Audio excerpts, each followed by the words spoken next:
45. Give me a star professional athlete with the number 45. Oh, man. The first one that will come to mind always as a true Tennessee fan, and he just passed away over the last week, was Johnny Majors. Johnny Majors, one of the greatest tailbacks ever. He did everything except win the Heisman Trophy. Paul Hornung won it in 1956 on a 2-8 Notre Dame team. He won it. The biggest thing, though, the biggest hose job that year, though, was the fact that Jim Brown, probably one of the greatest football players ever, finished 5th.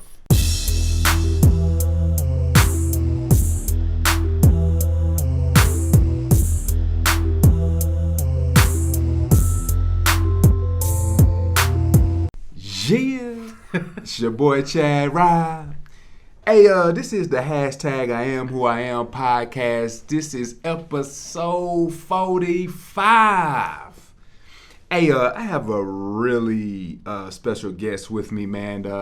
All my guests are special, but this one, man, he worked with me at a corporation, man, for many years, man, and we neither one of us got did right. And all of a sudden, we both wound up in the podcast game.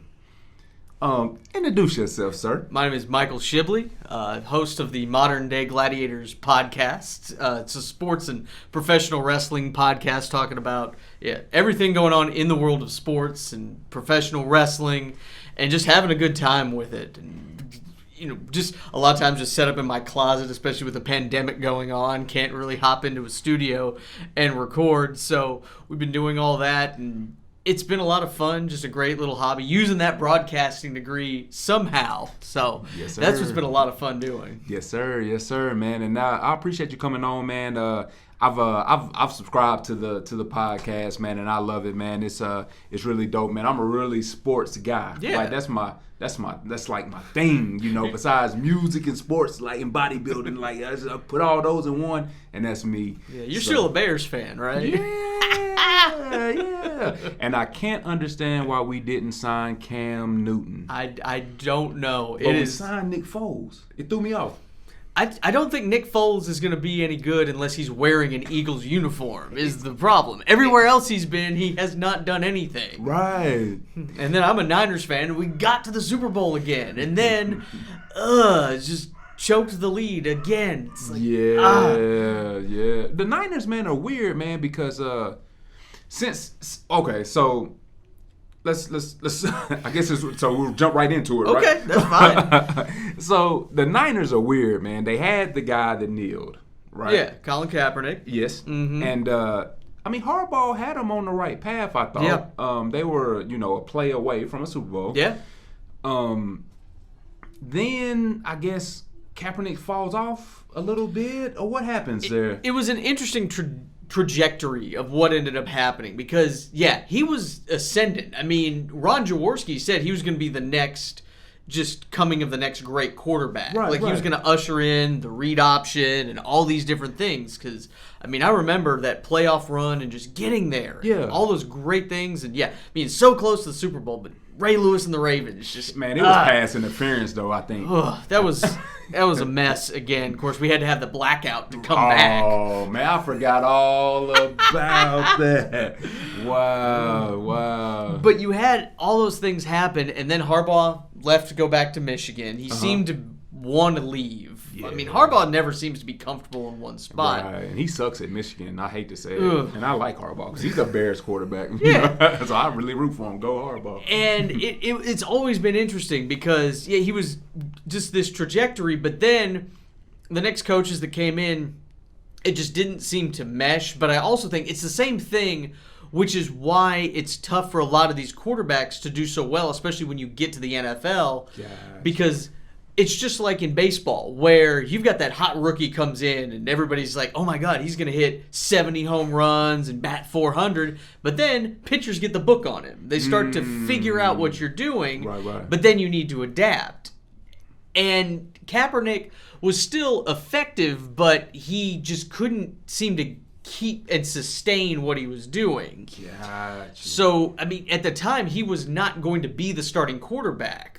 even before he started kneeling. Like, he was going to lose out his starting So his before starting he job. started kneeling, so the year of the Super Bowl, then the next year they lose to the Seahawks. They lose to the Seahawks. And that was a play too or something that cost him that game. Then the year after, he goes blurry after that. They start to kind of fall off. Oh, okay, they start to okay, decline okay. a little bit. And that's when you run into what these issues were, where he just wasn't sustaining what they were wanting to do or adapting to what the defenses were throwing at you. Yeah. Because the defenses are going to figure things out. The old saying, the other team has coaches too. Yeah, So- they get paid a lot of money.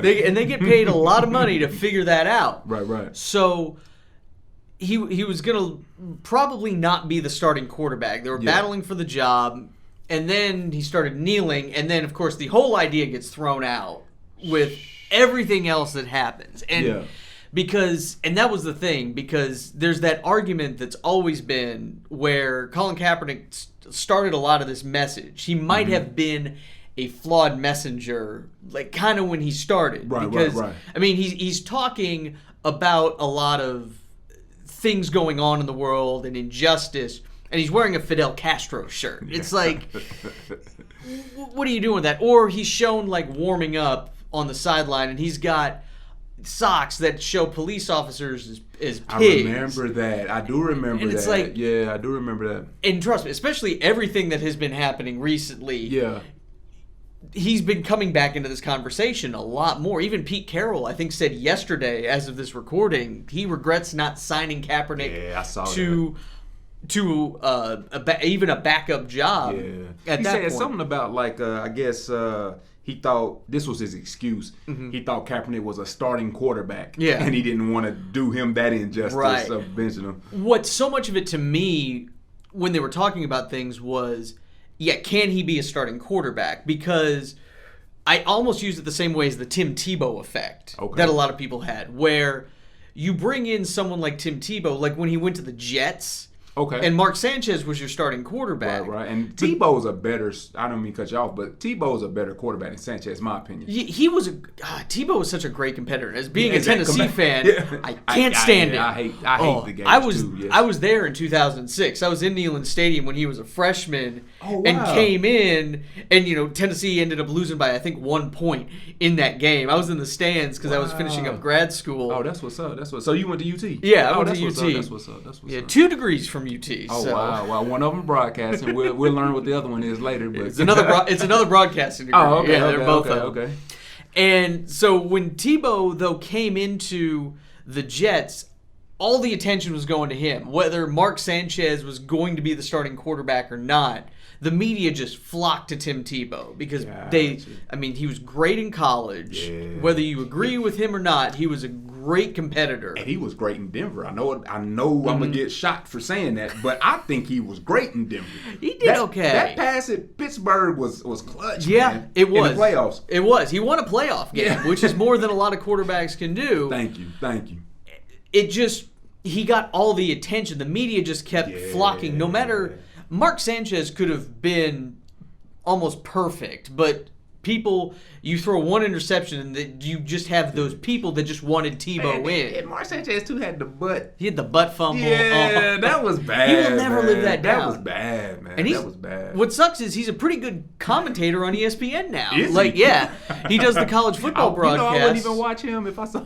And I feel bad for him because he's just going to be remembered for the butt fumble. That's exactly. It was on Thanksgiving. Oh man. Or Christmas. It was one of those holiday games too where everybody's watching. I remember watching. I was like, "Oh, he's not going to live that one down." Yeah, it was over, man. From there, I was pulling for him, but. So then, you move then with Kaepernick, where if you sign him and he's your backup quarterback, the media is still going to just flock to him, Right. and ask his opinions on everything. And again, he has said some things that have been very controversial when it comes to some of the stuff that we talked about earlier. And I think he's done some of the smarter things by really not saying a whole lot lately. Right. And then, of course, you had last year, they had scheduled that workout for him, but then he decides because they wanted him to sign a bunch of different things. Because he seems like he really wants to have a job in the NFL, but he wants to do it his own way. Yeah. And now, it wouldn't surprise me. There's been this idea floated around that the Minnesota Vikings, where, of course, all the stuff with George Floyd happened in Minnesota, the Vikings even signed him as a backup. I don't know if that's going to happen. The Vikings have Cousins? Yeah, they've got He's Kirk injured. Cousins. He's may come back or not. He's been injury prone. We'll have to kind of see. Yeah. The big thing is Dalvin Cook is holding out. And he's a damn good runner. Yeah, I'd have him to make anything work. Yeah. So that's what you run into with all of this. And there's been so much happening, even over the last week in sports, as we've moved. The narrative needs to stay where it is with a lot of these things that are happening.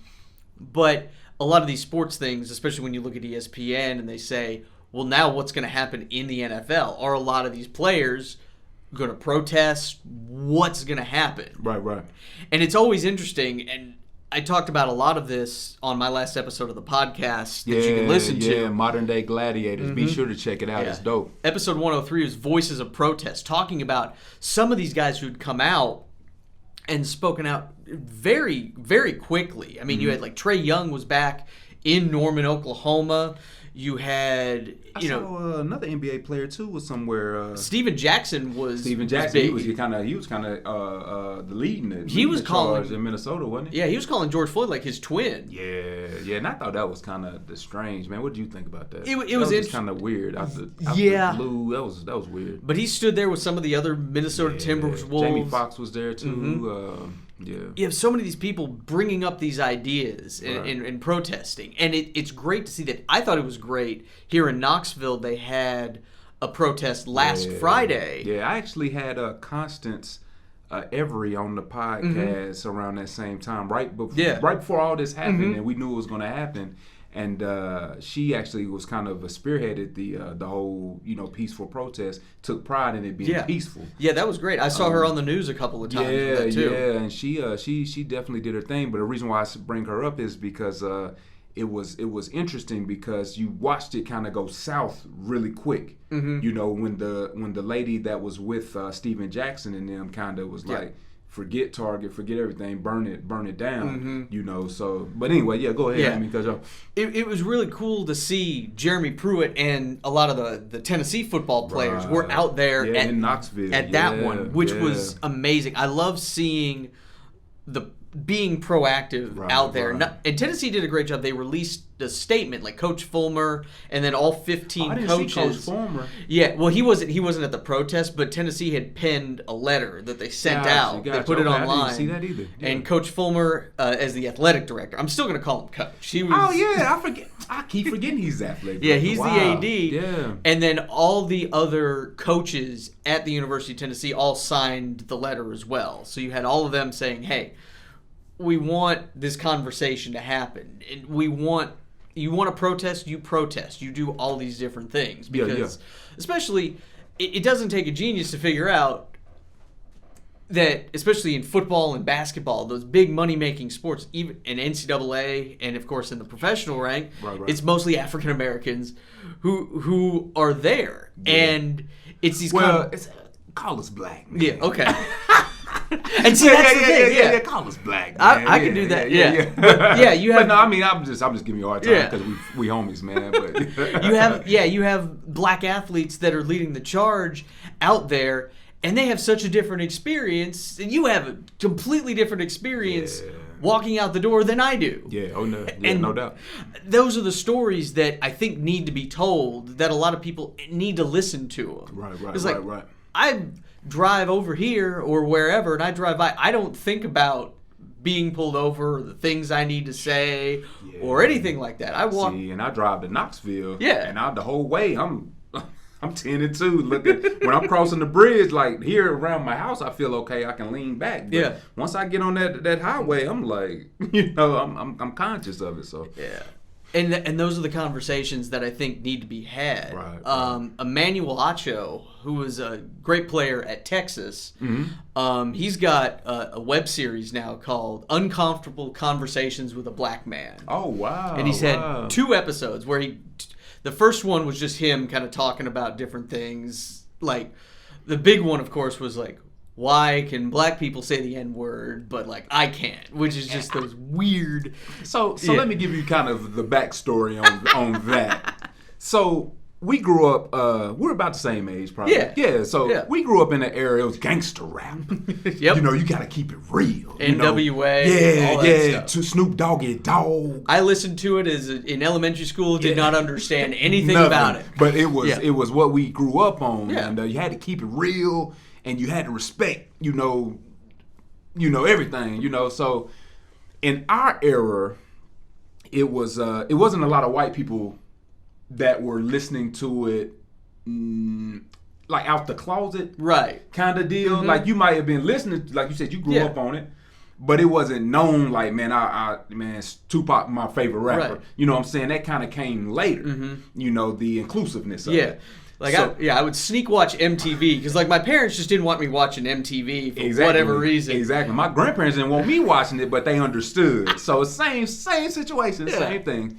But I think it became like a kind of a like bodybuilding, like a cult type of deal. Yeah. Now, hip hop rap is inclusive. Everybody. What did dude say on Hustle and Flow? Everybody has the right, the God-given right to spit a verse. Yeah. You know what I'm saying? And that's how it is now. So now we have to backtrack and figure out what's okay and what's not okay. Because a word is a word, right? Back in the day, I would have took it personally. I would have took it offensive. I still don't want to hear it, and I do my best not to use it. Right. Just because I know what it means. I know where it came from, the origin. So in my opinion, if it matters, is nobody use it. Right. But I wouldn't call you a derogatory name, you know, and I would hope you wouldn't call me one. Well, of course, yeah. you want to have these I can't even talk anymore. You want to have these civilized conversations with people. And that's been part of the problem with the pandemic is nobody can go outside. Yeah, right. For so long, like I can talk with my wife all day in the house, but nobody is sitting around being able to do these things where you're going out, you're just yelling at everybody online, which is infuriating because you say things online, especially if you're anonymous. Being anonymous online, you can say so many things that I would never say to someone's face. Wow. And again, I'm someone who plays, we've got more technical difficulties happening. Hey, mic check. We live. We are live and in living color. This is good. It was amazing to see what people, again, as someone who's played a lot of online video games, people just say over the headset. It's like, are you crazy? What's wrong with you? And what's funny is I take it personally. Like even doing the podcast thing, I got my first thumbs down. Yeah. And I took it personally. I'm like, what you didn't like? What didn't I do? Yeah. Like, what's different between this? You get these different things. You follow me on Twitter and someone says you were the most ridiculous, terrible human being. It's like, what did I say? Why? You don't even offer a rebuttal. I try and break this down so we can all have a conversation about it. I want a conversation. That's it. Yeah, man. It gets frustrating. But yeah, he had like Matthew McConaughey on iAMWHOiAM. Oh, he was great. They talked about a lot of things. What did he say? I get older, they stay the same age. All right. Well, he's a Texan too, because iAMWHOiAM, and he was a big University of Texas guy. I think he's some sort of ceremonial like position with the University of Texas now too. Okay. So, but these conversations and everything that you have, and things are happening now, which it sucks that it took the death of George Floyd to get a lot of these things to happen, especially in the world of sports. Like, you had NASCAR just the other day. They're like, no more Confederate flag. Which I thought was interesting because have you ever been to a NASCAR race? I have not, but I've been by Bristol plenty. Okay, so I went to one. I went to Talladega. Okay. And, of course, I was the only black gentleman in the vicinity, right? Which, you know, for me, it's kind of normal, kind of. Make a long story short, they treated me with love, man. Yep. Like, I didn't feel any racism there at all, even with Confederate flags waving. Right. But that's also a guy that comes from East Tennessee, where my kids go to Maryville High School. Right. Their whole, I don't know if it's mascot or alma mater or whatever, or symbol is a Confederate flag. They're the rebels. So it's with me, the flag, I get it. If you're not from the South, I get it. But in my mind, I don't know. I guess if NASCAR's getting rid of it, what about... It's got to be at least 40 high school Rebel teams in the nation. I mean, Ole Miss is still the Rebels. Now, they even think about that. They did get rid of the Colonel Reb mascot. Oh, they did? They did. Oh, okay. There's a bear now. Like, I don't even... A bear? And of course, they've been the Land Sharks. Like, their defense has been the Land Sharks. Okay. So they have, like, a shark. Okay. Which, that was a weird thing. But they got rid of Colonel Reb, which is great. Okay. Of course... I thought he was still on their helmet, though, or something. Or... No, they just have the Ole Miss script on there. Gotcha.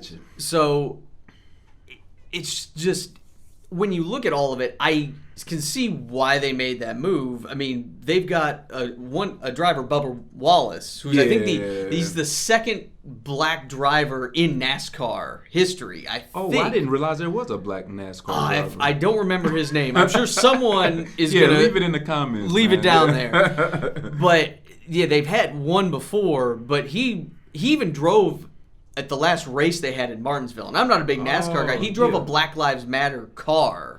The race just recently. Yeah, wow. And he asked NASCAR essentially get rid of the flag and have it. And he did.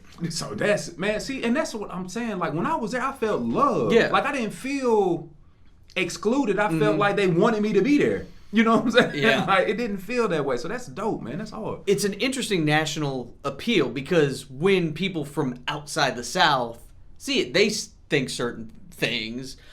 One of my friends who lives out in California, he was near the Sonoma racetrack out there. They have a NASCAR race out there in heard of that one. Sonoma, California. And there were Confederate flags in California. It's like, what do you do? Cali? That makes no sense to me at all. I mean, because when I see... And again, I've lived here for a long time. I went to college here. Where are you from originally? I was born in California. Okay. So I'm a California kid, but I've lived all over the country. I've lived in the San Francisco Bay Area, Ohio, like the Toledo, Ohio area, and then I lived in Maryland, kind of here. There was Baltimore was here, and DC was down here.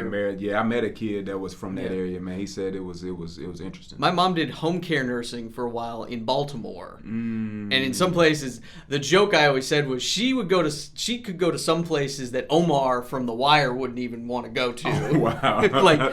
Now they had like an off-duty police officer escort her, but she was caring for people, so it's like don't mess with the nurse. Right. And then I went to high school, and my parents lived in Virginia Beach for a long time. Oh, that's what's up.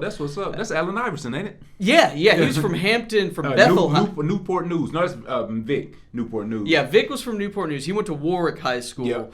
Allen Iverson went to Bethel High School. In Hampton. Randy Moss went to... Randy Moss was up in West Virginia. West Virginia. Yeah. Gotcha, but then you had guys like Bruce Smith went to Churchland High School in Chesapeake. Oh, wow. Bruce Smith was a beast. He was great. He was a beast. You had guys like Justin Hunter, who was great at Tennessee, went to Ocean Lakes, which was... Is he still in the league, Justin Hunter? I don't think so. Because he was with the Titans and I lost him. Yeah, that's, I think, about as far as he went. I haven't seen where he's been. Then you had guys like Plaxico Burress. Yeah. He went to Green Run High School. Mr. Shoot himself. Yeah. When I saw that, I was like, what are you doing, dude? Yeah. That is not helping Virginia Beach at all when it comes to that. So... Yeah, man. It's crazy, man. It's just a crazy time that we're in right now because... everybody made such a big fuss of the kneeling, man. I remember I worked with some people and good men, good women, and it was hard to talk about football because everybody felt different about the protest. Yeah. And it was frustrating because in my mind I'm like, I get on my knees to pray. Mm-hmm. So if the Lord is good enough for me to get on my knees, surely the flag is too. Yeah. You know, I didn't feel disrespect like bowing and getting on your knees or laying down or bowing down to something. In where I'm from, I grew up in the church. Yeah. And that's a sign of respect of or like ordained or ordinance or whatever the word is. That's a sign of respect, you know, kneeling or knees or getting down or bowing. So with someone to equate getting on your knees, like you even get on your knees to ask somebody to marry you. Yeah. To ask a person to marry you, you get on your, hey, will you marry me? But you're on your knees. That's a sign of respect, justice. So the whole kneeling thing. And reverence. Reverence is the word. Yes, sir. Yes, sir. I knew it would come to me eventually. Yes, sir. So I mean, it's just a crazy time, man. It's really, because again, people made it about the flag, and that's been the big thing when you look at so much of this, because they even had a Green Beret, because Colin Kaepernick, the first thing he did, I think it was a preseason game that he did it, he just sat on the bench. He didn't kneel, but then a Green Beret saw him do this, and the Green Beret's like, hey, kneel instead. And see that, so then you had that. Sitting does feel like disrespect. Yeah. Yeah. And it's interesting because Colin Kaepernick wasn't the first person to do this. It happened in the NBA about 20 years ago. Sharif Abdul-Rahim. I'm sorry. Mahmoud Abdul-Rahim. Yeah, my bad. Who was, I think it was Chris Jackson at LSU. He played for LSU. Yeah, he was Chris Jackson in the league a couple years too, I believe. And he decided, because of, I guess, U.S. persecution of Muslims, and this is before even 9/11 and everything with that he was just going to like just put his warm-ups on and sit. And then they made a deal essentially where he would still stand, but he would pray to Allah while the national anthem. So he was still standing. Of course, do I think he got kind of blackballed out of the league after that? Because he was nice. He was nice. Yeah, he was a good three-point shooter. I mean, he reminded me of a Nick Van Exel. Nick Van Exel had a great career. Yeah. I mean, they were similar. So then you move to Colin Kaepernick, and then they've made it so much about the flag because after 9/11, it was about 2008, I want to say, and I might be misquoting the dates a little bit, but the NFL there was a lot of that paid patriotism where... like around Whitney Houston. No, this was way before that. This is like 2008. I'm not... okay. Where, and again, Whitney Houston, God, that national anthem, that was Super Bowl 25. That was 1991. Okay. We were little kids when that happened. Yeah. That Super Bowl was remembered for Whitney Houston and then Scott Norwood for the Buffalo Bills missing the kick. Oh, my God, yeah. Which, and I love Thurman Thomas. I was hoping the Bills would win at least one. Yeah, me too. But it was weird. Also, just to get off on this real quick, Scott Norwood, after he missed that kick, this is just how much things have changed. They went back to Buffalo. They still were having a celebration of them almost winning because it was the first one, and the crowd was like, "It's okay, we love you." You know, to Scott Norwood, it's like, I know I missed the kick and I feel bad, but they were at least applauding him for the effort for the season. Right. Now, you take that same thing happens now. You miss a kick. Oh, I don't even want to know what happened. It happened to the Bears kicker in the playoffs 2 years ago. Oh my God! I loved that. Yeah, fire him. He got fired too. It was a brewery though. Was like, okay, all of you have gotten on Twitter and said you make the kick. We're gonna give you a year's supply of beer if you can make the same field goal that he made. And they like set up a whole thing. The distance. I mean, so funny story about that. Me, my kids. If you live here, you got to be a Bears fan, basically, right? Yeah. So I told my kids, I told my wife, I said, hey, the Bears, because that year I felt like we could really go to the Super Bowl. Yeah. And it was in Atlanta. Mm-hmm.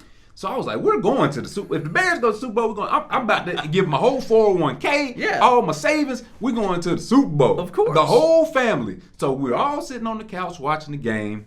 And you know, it felt like a pretty close game, but it felt like we could win it, right? And we're sitting there. It's an easy kick. And we're all so excited. We're like, we're really going to the Super Bowl. This ain't even the game to decide who goes to the Super Bowl. I think it was a wild card game.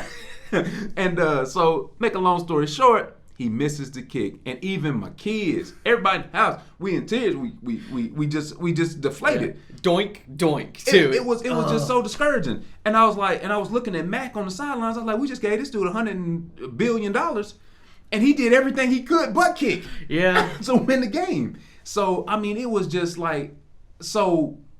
If I ever wanted a kicker to, I don't even want to say what I wanted him to, but if I ever wanted him to lose his job, that was the time. Right. Man. It was bad, man. Yeah, that's one of those bad. Where it's like, you can't do that. That's the kick that they're paying you that money to make. Because didn't Philly win the Super Bowl, or they went and lost?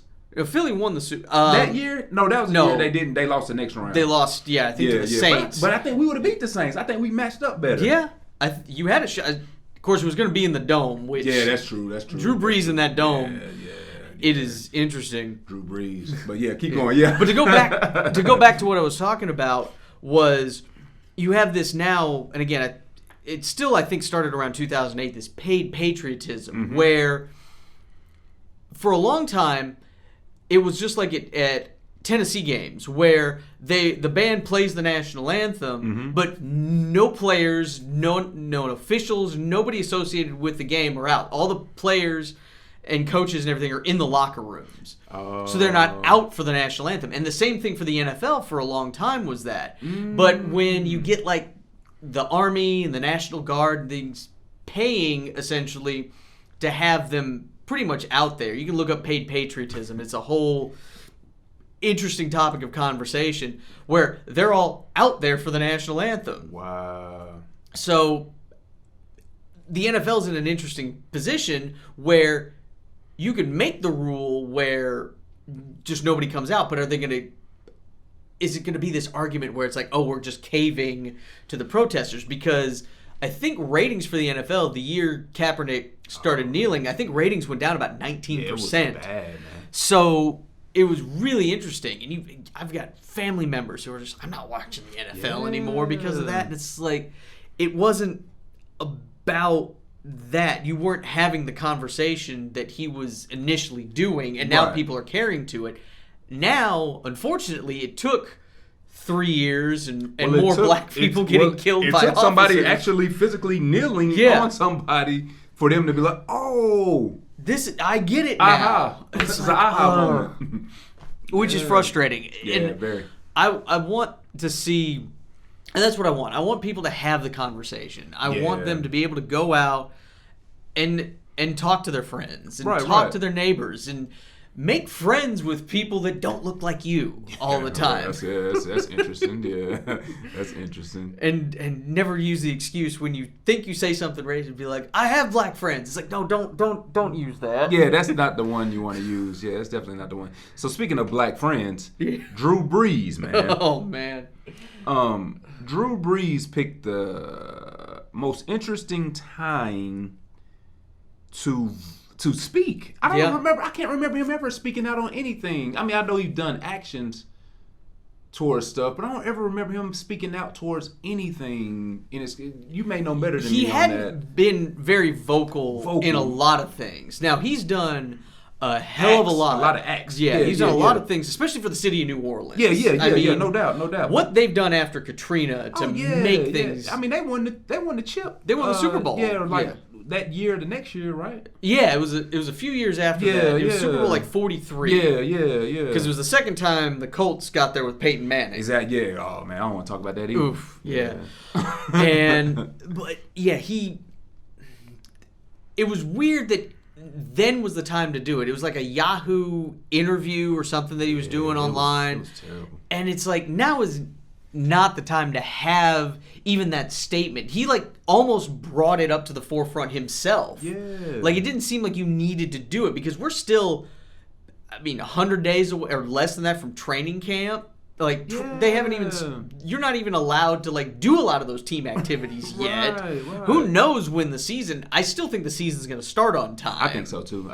I don't think everybody's going to be in the stands. I think it's going to look like what they've been doing in Germany, like with the Bundesliga, which is their soccer federation. So how does that look? I haven't seen it. There's an empty arena. Oh, no fans. Nobody, unless you work at the stadium, like someone who needs to operate the scoreboard or officials and players. That's it. Oh wow. Yeah. That'd be interesting. Football. It would be because you don't have that home field advantage. Yeah, because like you and too, a lot of people play better in practice than they do in the game. Yeah, and that crowd can influence so many things. Yeah. I mean, I did some calculations on one of my episodes where I thought if you keep things about 6 feet apart, you're only going to maybe have about 20,000 people in Neyland Stadium, where you have 100,000 people. Wow. Depending on what phase we're in and because things can change by now between now and Labor Day weekend. With all this protesting and all these, people actually getting out and being around each other, and we don't know what's going to happen in it because they say it was 2 weeks. This would be the second week, I think, since all this crap has been going on. Because we're just now, I think, getting a lot of numbers from Memorial Day. Where a lot of people went out. Yeah, I mean, you look around here, you look at the video of Gatlinburg. A lot of people walking around, not a lot of masks. Yeah, no masks. And that was a cool thing in Knoxville, the protests that I saw. And one of them rocked right by where I work. I was working, so I couldn't be there. Yeah. But I was standing there and filming everything. Everybody was wearing a mask at the protest, which I thought was great. Yeah, I think somebody said they were handing them out. Yeah, they were. But with Drew Brees, it was frustrating because it's like, why are you just opening up this can of worms for a conversation we don't need to have at this point? Yeah, not right now. But then, I mean, you had, of course, LeBron James called him out, but then you also had a lot of his own players calling him out. A lot of those wide receivers that he threw. Michael Thomas, it's an amazing wide receiver right now. His best target is like, you're missing the entire point. Right. Because Drew Brees was talking about, I have too much respect for the military and my grandparents and parents who fought in World War II. Yeah.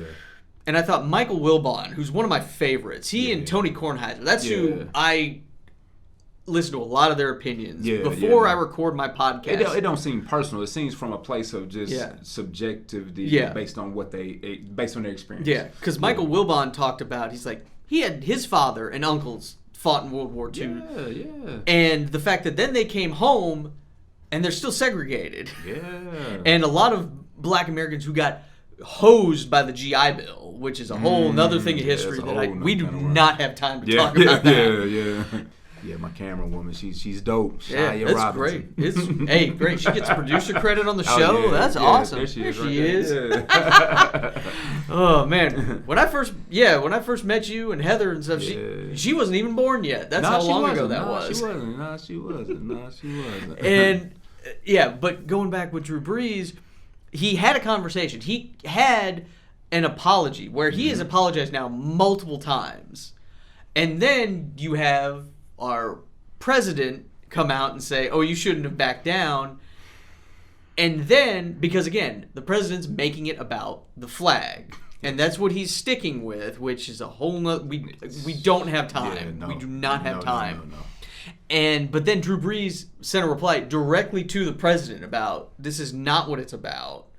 And that's why I'm thinking, and you hear from guys like Adrian Peterson and some of these other veterans in the NFL saying, there's probably going to be a lot of, in black, white, I think a lot of players kneeling, at least for this first week, just to be like, hey, we know what this is about. We understand. We need to have this conversation. Well, so it's funny, though. Like, wasn't it 1 week when the kneeling was going on that everybody kneeled? Even Jerry Jones, I remember kneeled. It was really, because that was the week, the protest had been happening, but then the president went to Alabama to campaign for trying to win the Senate for Roy Moore, who's oh my God, jeez. Again, don't have enough time. Yeah.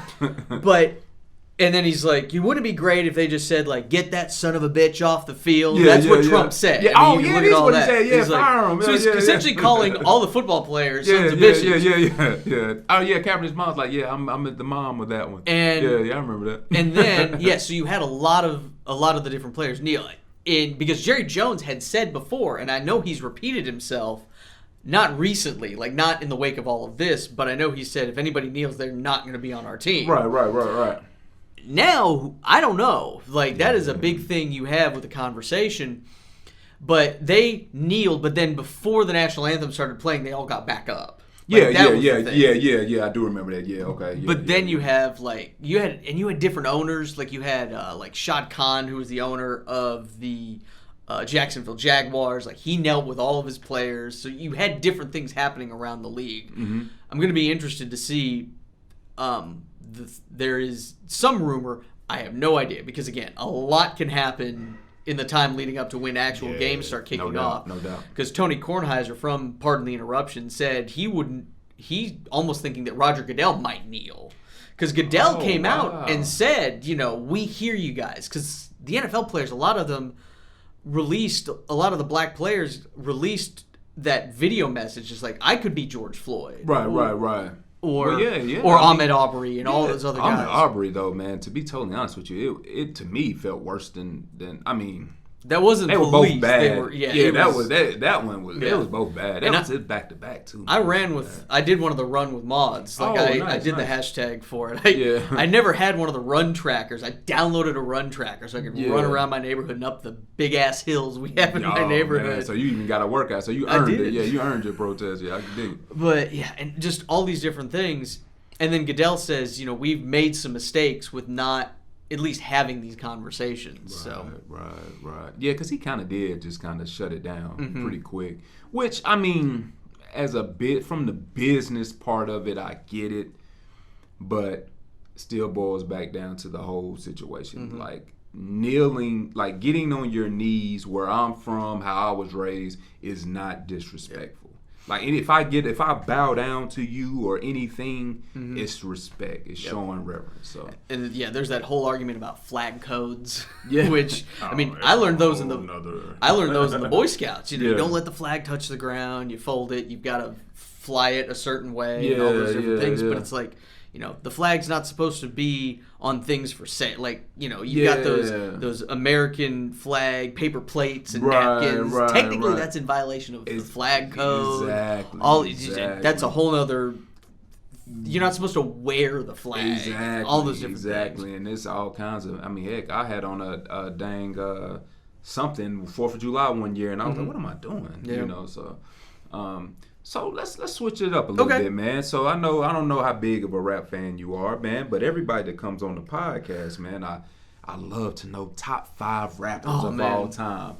And boy. And in order. In order, my God. In order, yes. Yes. So it kind of flowed in and out for me. Yeah. And see, and this is why I want your top 5 because it's going to be different than mine. Right.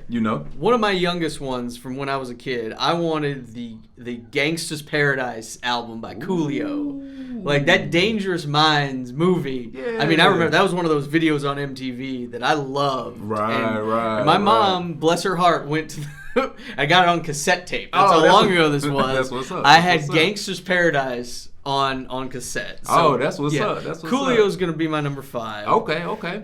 I've got to go, man, I've got to have, Tupac is probably number 4. Just some of the things that he said were just, especially now as things have evolved and everything. It's like coming to light or something like, Well, he always said, he said he may not create the whatever, but he'll spark the mind that does. So that was dope. No, he was great. Yeah, and then, man, I do it for my wife. She knows nothing about rap, but she loves Ice-T on like Law and Order SVU, and like every time she sees, she's like, Ice-T loves Coco. She's like, I love that show. So I'm gonna put Ice-T in there. Yeah, that's good. Oh man, yeah. And then I'm gonna have Eminem at number 2. Number 2? Wow. Okay. For some reason, I thought he was gonna be your number 1. Man. Yeah, so that's interesting. I love doing him at karaoke. Man. Yeah, we used to. You can do him. I could do Real Slim Shady. Okay. That's the one I can do. Some of these other ones I can't do. But the number 1 right now, and again, it's so fluid with things. Yeah. But number 1's Outkast for me, man. Wow. I love. Okay. That was just right when I was in college. Like Bombs Over Baghdad, Miss Jackson. Those are just so fun. Yeah. And just they were just like Rosa Parks. So they had stuff that was fun, but stuff that made you think. Right. I just love the flow that they had. Yeah, that's that South, man. Yeah, no doubt. I've been down in the South for too long. Hey, how long you been?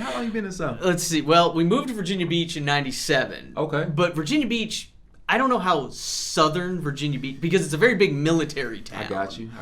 So, But, I mean, it's still below the Mason-Dixon line, so I still call it the South. Right. But then I went to UT, and my dad's from Tennessee. So it's really weird how it all came back. My dad was born in Dayton, Tennessee. Oh, okay. So down there in Ray County. Yeah. The only thing that a lot of people know about Dayton is the Scopes monkey trial. Oh, The one where it's like the professor was teaching evolution, but there was a law in Tennessee about teaching evolution. Oh. See, yeah, I didn't know. That's some Tennessee history right there. Wow, yeah, it is. And there was that whole, and it wasn't even about whether he did it or not, because that was the law in the state. And the judge essentially said, yeah, you taught evolution, you weren't supposed to. There's a fine of whatever it was. Right. Which got reversed on appeal anyway. Right. But it became, you had Clarence Darrow and all these people down here arguing about evolution. That's what the whole thing ended up being about. It was such a show trial. Yeah. But my dad went to UT. He went to UT too when Condredge Holloway was the quarterback. I can't even picture that face, man. I've heard the name. Condredge Holloway. He was the first black quarterback in the SEC. Gotcha. Number 7. The Artful Dodger. Yeah. Man, there was the ESPN did the documentary The Color Orange about that Kenny Chesney did. And my dad moved to California for a job and then met my mom. That's where the California came from. Okay. But then are you the only child? No, I've got a sister. Okay. So, she's down in Texas with her husband. They just got married. They're gonna have their first kid in August. Well, congratulations. So I get That's to be what's up. August 15th. Hopefully, let's root for it. August 15th. She's due August 9th, so we'll see. Yeah, we'll hope, man. Keep me posted with that. I'm gonna have to fly down to Texas with all this going on. Yeah. I think it'll be fine by then. I hope so. I like going outside. Outside is good. Outside is all right. But then I came to UT in 2001. Okay. So I was a freshman here. My parents were in Virginia Beach 1 month after I got here is when 9/11 happened. Wow. See, 9/11's funny, man. Not funny, but I remember exactly where I was. Oh, yeah, we all do. Yeah, it was like, whoa. I was at Pellissippi, right here in Blount County. Yeah. And we was walking by the TV, and they had just hit the buildings. And I remember the whole school, the whole building just shut down, and we all were just like, I came back zombies, man. I remember I came back from English 101 class. It was an 8 o'clock class. Mm-hmm. And I remember the teacher, his name was, he wasn't a professor yet. He was Mr. Shellist. Yeah. And we come back, and 2 of the guys are in the common area on our floor and watching on this little TV, and they're like, planes hit little. the world. Our TV was little too. We was planes hit the World Trade Center. Yeah. It's like, what is all of this that's happened? Yeah. It was, So, and went to UT, got undergrad and a graduate degree, both in broadcasting and journalism and electronic media and all those fun things. Yeah. That all sounds fun. And moved back to Virginia Beach for a couple of years. So left here in 2007, then came back in 2010. Been here ever since. That's what's up. Worked for that wonderful company that you and I both worked for. Yeah, don't name them. We don't give them any. Nope. Oh, it's dead. And then, met my wife and been married for 5 years. So. 5 years? Mm-hmm. That's what's up, man. Yeah. That's what's up, man. That's what's up. So I would be hard pressed not to ask you this, man. Okay. This whole Orlando Dome Disney NBA experience, man. No, they're playing at Disney. Yeah. Playing at Disney. Disney's man. wide world of sports. What do you think about this, man? I heard Carmelo's opinion. He thinks, which I don't know how much I take his opinion. But I would love to know yours on it, man. What do you think about this, man? I think they need to have games back. And that's the big thing. I think no options are great when it comes to a lot of this, because right now you can't have fans, especially in the capacity that again, I mentioned earlier, in Germany and in some of these European soccer leagues that have started back up, there's no fans. They're just playing there. And again, I've been watching the WWE. I've got my Roddy Piper shirt on. Yeah, I saw that. The WWE and AEW, a big pro wrestling guy, they've been doing it without any fans. Like, they've had some wrestlers act as the crowd, essentially. Some of the wrestlers that you might not know, kind of there. Yeah. And it's been interesting, but I think this is the only real way you can have games where you can keep an eye on everybody and not let them have them get infected. And it's not perfect, because even like in Germany, I know for a fact, like, a couple of players got, like, even though they've been sequestered in hotels, like, 2 of them tested positive for coronavirus, so they had to then go quarantine them again. Wow. So you've got this bubble idea. At least, like, Major League Soccer and the NBA and even the NHL have a plan, and it looks like it's going to happen. Major League Baseball, they're still arguing over money, which is... That's just crazy to me. In this time when you've got millionaires and billionaires arguing over money, it doesn't look good for your brand. Nah, not at all. Not at all. So I think, again, this is the most balanced and effective way you can bring it back and still have competitiveness that we all know and love with the NBA. Yeah. I like the idea of the kind of the sprint that they're almost having. Yeah, I do too. With it, and then you're gonna have the playoffs, which that's the best basketball ever is the playoffs. Especially with this much rest in between, man, it's gonna be a sprint for real. Yeah, especially because so much of this, it's almost serendipitous because the NBA is where a lot of us really realized how serious this was. Because, like, I got those alerts that, you know, Rudy Gobert tested positive. Yeah. And then they just shut it all down. Yeah. And that was right before March Madness was going to start. Yeah. And that was like, oh, this is not going to end well. Right. Like, I went to work the next day and we're just at nothing's happening. Yeah. And then a couple of days later, they're like, oh, nope, we're shut down. Well, yeah, I remember I was talking to a guy and he was telling me that he had heard something about the NCAA tournament be on the ships or whatever. That was a quick, that only lasted like maybe an hour. Yeah. Rumor, you know. And then all of a sudden, man, they would shut down that, they shut down this, and then kind of worked. Everything just kind of got shut down. So that was an interesting. Once Gobert got it, that's when like the whole world kind of started going downhill. And then they just stopped. The NBA is just like, no, we're not playing because one of our guys has it. Because I mean, you're in contact with everybody. Right. And then they had to backtrack who they had played in these days and all that. It was a mess. So I love the idea of them bringing it back. Yeah. And I think this is the best way to keep everybody close. They can keep an eye on him, which sucks. You know, it almost feels like you're almost at like a basketball camp. Yeah, it's like a camp. Just like a camp or a boarding school. Where it's like you can't leave unless you get a pass to go outside. Right. So who you got? Who you got winning it all? Man, mostly because I hate the idea of like the super team thing. Just kind of drove me nuts. Like I grew up as a big Chicago Bulls fan. Like as a kid, they had a super team. They did, but it was Michael Jordan. But then you add Scotty, who became there, and then you had, of course, Horace Grant. But then you added. Then you Rodman. upgraded to Rodman. Man, that Last Dance documentary, by the way, incredible.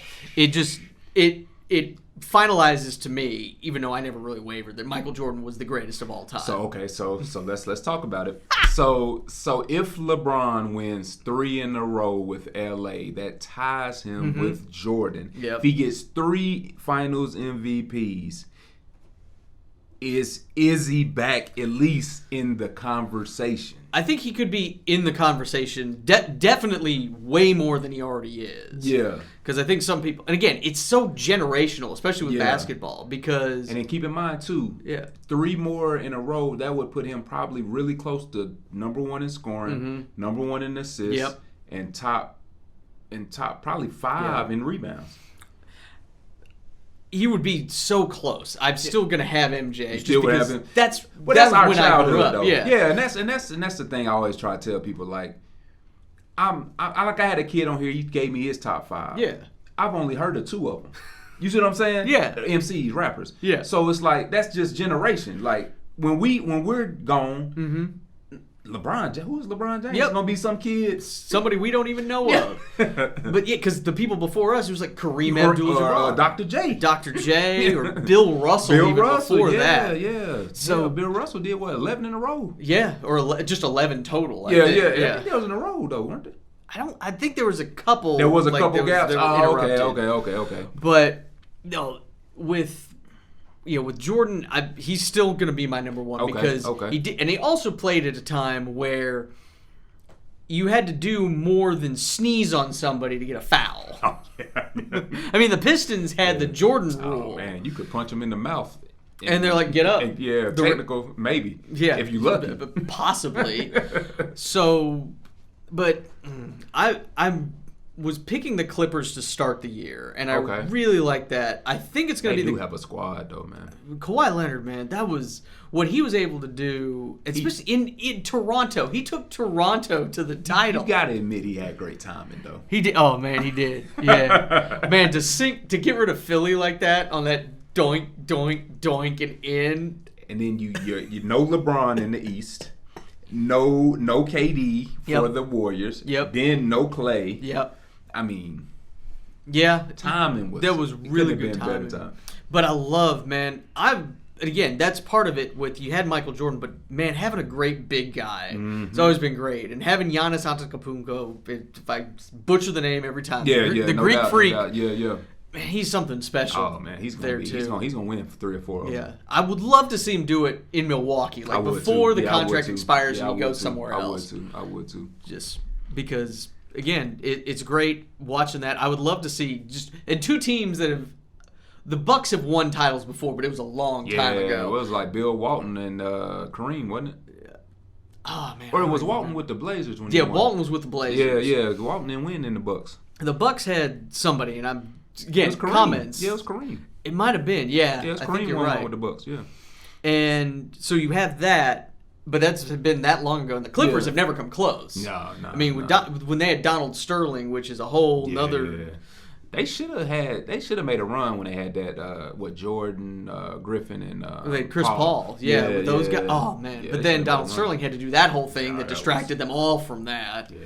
Which ESPN did a great podcast series on that, the Oh, Sterling I need to Affair watch. or I need to something. listen to it. I Yeah. don't think I heard it. It's the 30 for 30 podcast, so it's a supplement of all the documentaries they do. They do podcast ones. Nice, So, nice. man, I love 30 for 30. There's the podcast, but also, man, the documentaries they did. That one was great. The OJ Made in America series that they My did favorite too. one was Marcus Dupree, and my second favorite one was Moss, and then my third was AI. Yeah, I loved. Yeah, the AI one was really good, especially because it had a lot of hometown stuff for me. Oh yeah, I didn't think about that. I loved the U. As much as I hate Miami, You was a good one. The If U you was can't great. stop us, I mean, if you don't want us to dance, Yeah. just stop us. The Pony Express too, the SMU. But yeah, the Pony Express man was good. Yeah, those were great documentaries. I didn't realize who was Eric Dickerson, the other running back there. Is Eric Craig Dickerson? James. Craig James, Mhm. yeah. I So, didn't realize yeah. how gold he was. Yeah, man, he was. I never liked him on ESPN. I didn't Like, he either. I drove didn't me. either. Yeah, I didn't either. But it was watching that and then seeing what the NCAA is now. Oh, It's man. like But it's that's- always been you pay to play. That's in life. now you want the name, image, and likeness. Like I Exactly. want that back. I want it back for selfish reasons. I want to play my NCAA football video games again. I think it's coming back. I heard rumors it's coming back. I hope so. I know I they're going to hope have so, to create a deal Yeah. to get them the likeness. Well, and then I heard something today. Reggie Bush apparently getting his rights back. He got accepted back to wherever he went. Well, he was USC. persona non grata for so long because of everything. And But he was saying something about they're going to allow college players to get paid for their likeness. yeah, the name, image, and likeness. Which So that would be the video game, I would assume. I hope so. To start, which I always thought they should put the names on there. But before we get off track, man. Yep. Clippers. The Clippers. I'm picking So the Clippers. you are picking the I'm Clippers. Clippers over the Bucks in 7. I think it's going to go Clippers 7. over the Bucks in 7. Mm-hmm. So I'm gonna go Lakers in 4 sweeps. I think they'll even sweep the Clippers. They're going to do the old Moses They're Malone, gonna do. fo, They're gonna beat everybody, and then Skip Bayless is gonna talk about how it doesn't matter because it's a pandemic. Skip Bayless. Oh, he went to Vanderbilt. So the Tennessee guy, I can't stand That says a him. lot. So my only problem with this, let's say LeBron does win it just for kicks, right? Yeah. And then it's gonna be like, well, it was a short, and blah blah blah. And you blah, had blah. Anthony Davis. Yeah, and you had Anthony Davis. But so does KD get credit for his rings? Yeah.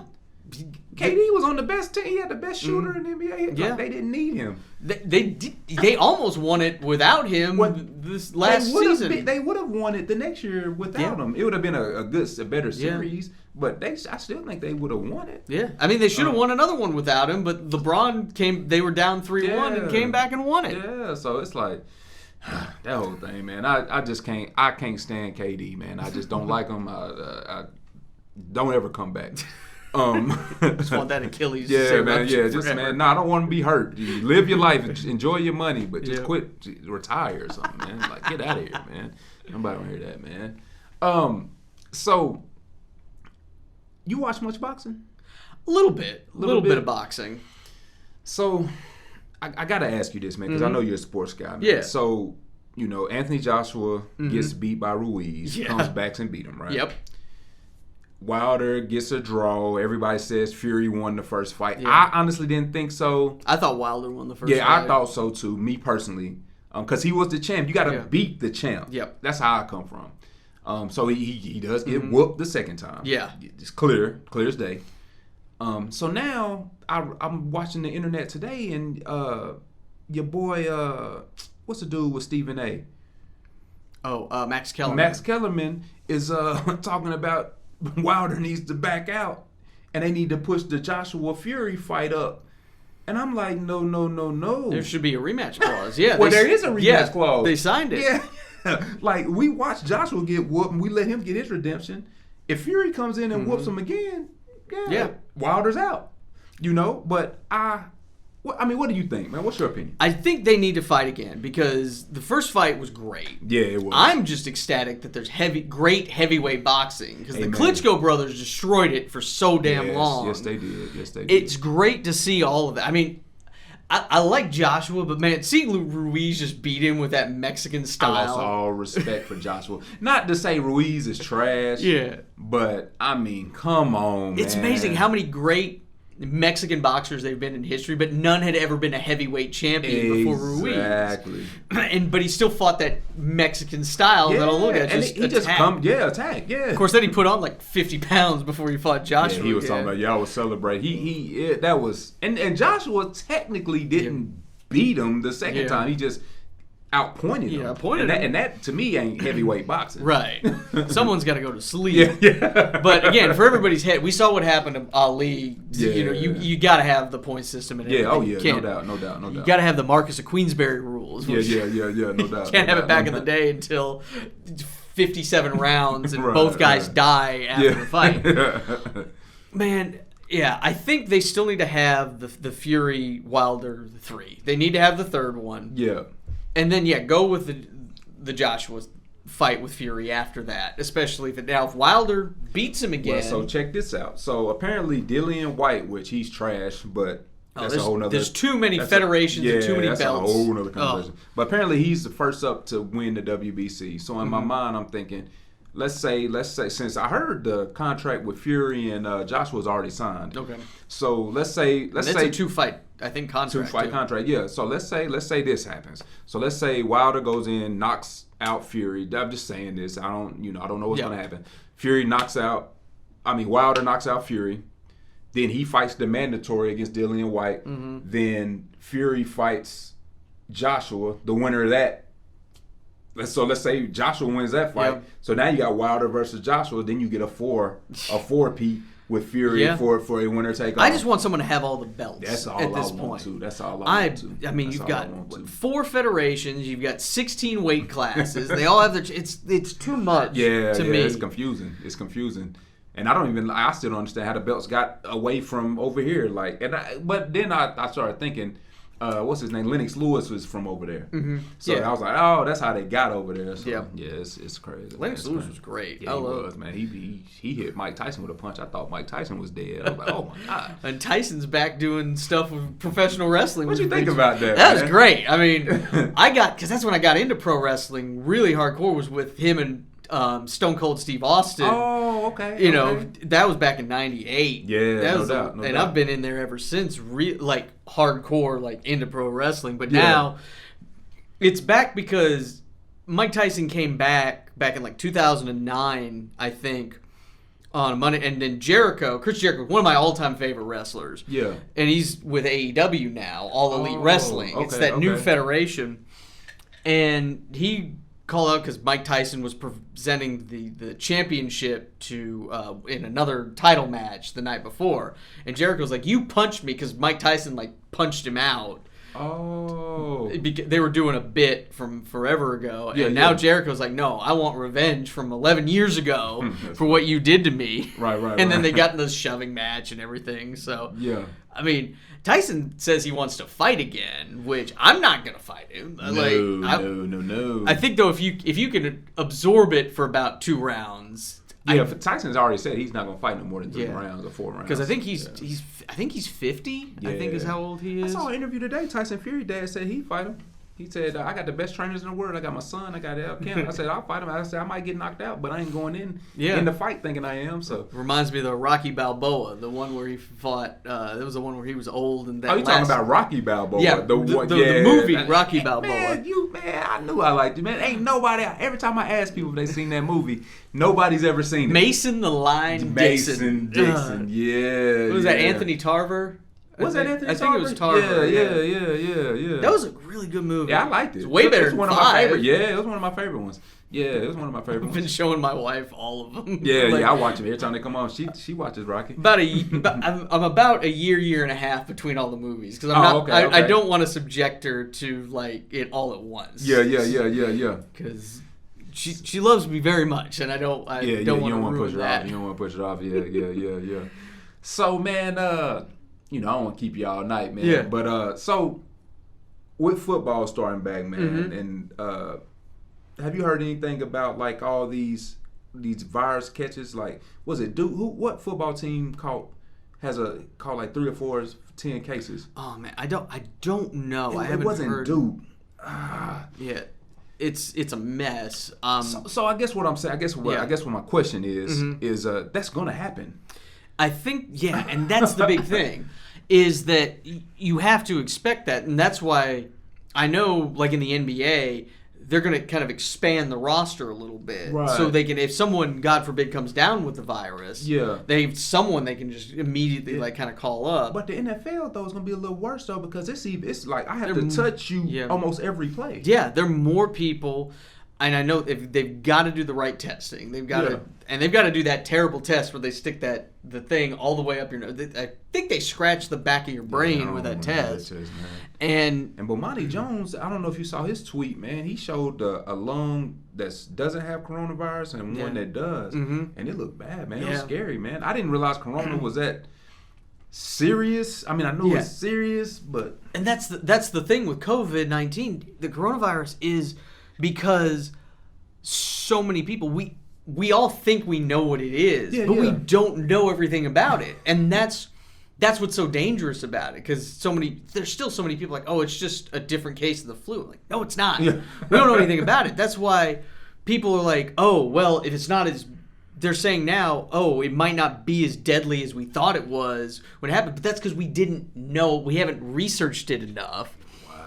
And I think. Until we get a vaccine, we're not going to be 100% safe. And who knows with some of the anti-vaxxers and those people. But I think, again, with the NFL coming back, I think if they take the same precautions that you see that they're doing with like the UFC and with boxing, the problem is it's on such a smaller scale because like in boxing, you only have to have X amount of people there to do it. I mean, you've got... The football roster, what are they? 54, I think. Yeah, 54-man roster. Yeah, or 52-man roster. 52-man roster. And then you've got all the coaches, you've got all the officials, you've got everybody else who needs to function. You got the ball boys and the camera people. Cheerleader. Well, I guess you won't need the cheerleaders. I don't know what they're. But I'm sure they're gonna have them. They gonna start. Hopefully, again, test everybody. Yeah. And just take those proper precautions. You can make it work, but everybody's got to be on board. Right. And hopefully they'll bring college football back, which is a whole nother just because at least in professional, they're getting paid. Right. In college, we can argue about them really getting paid or not, but technically they're not. Yeah, that's a whole. We got to do another one because we need to talk about that because I have another hour we can talk about getting paid in college football. So Yep. So tell them about your podcast, man. Yeah, it's the Modern Day Gladiators podcast. I try and do it every week. We're taking a little hiatus right now. There's some internal things I don't have time to get into, but the last few episodes are out. They're wherever you get your podcasts, Apple Podcasts, Spotify. Just look up Modern Day Gladiators. You'll see my stupid face with different sports got balls like all I think he got a around. golf ball. And I got a in there. golf ball in my mouth, which is ridiculous. Yeah. So just look that up. Yeah, give it a like, a subscribe. I'm on Twitter, Michael_Shibley, SHIBLEY. You can find me there. You want to debate sports with me all day? I can happily do it with you. It's fun to see. That's what's up. That's what's up. Well, yeah, my last question, man, just because I have to ask this, man. Jameis Winston said he's one of the greatest quarterbacks of all time, man. I can't let you leave without talking about that since you said you want to debate sports. I'm going to say he is. Okay. And just to create a debate, Okay. right? And I'm going to say he is because the guy is Teflon. He is. He seems to always come out on top. He has so far. And he is in the best situation that Jameis Winston could possibly be in, and he's a backup. Mm-hmm. Like, there's no better place to be in the NFL right now than to be Drew Brees' backup in New Orleans with all those weapons, and you're on turf in a dome. That will definitely help him. Of course, last season, it was a coin flip whether he was going to throw a touchdown or a pick. So he did have one of the greatest college football seasons of all time. Oh, yeah. With Florida State, which was amazing. It was nice. I still think the best individual quarterback season was still Cam Newton. Oh, what he did at Auburn. He literally put him on his back and took him to the promised land. I mean, Joe Burrow had another phenomenal one this last year, but what I saw Cam Newton do was just amazing. Yeah, it was was just crazy. the best season you've ever seen. Yeah. Jameis Winston is a great competitor. Sometimes I just don't think he gets in his own way so much. Like, he can be a real knucklehead when it comes to a lot of those things. The picks and the touchdowns can see, because you see this brilliance and then you see this stupidity on the other side. So if being Drew Brees' backup, if he sits, if he learns and then is just ready to come in and be smart the whole time, you'll be great. Because so much of it with the NFL is being smart, especially as a quarterback. Right, That's why they always pay attention to those Wonderlic tests that they do. Like, Jamarcus Russell notoriously had one of the worst Wonderlic tests ever, and we saw how long he lasted really in the NFL. Right. But you get these guys, as long as you get above average, you should be in the NFL in the league long enough to make a good enough living to have money to be okay for the rest of your life. And as long as Jameis Winston sits there, learns behind Drew Brees, picks it up, and then uses his athleticism to help him. Because, God, he's got just all the attributes you could want. And he could be something. If Drew Brees goes down again like he did, I mean, Teddy Bridgewater did great coming in for him. Yeah, and he's better. I think Jameis is better than Teddy Bridgewater. I think, overall, I would definitely say that.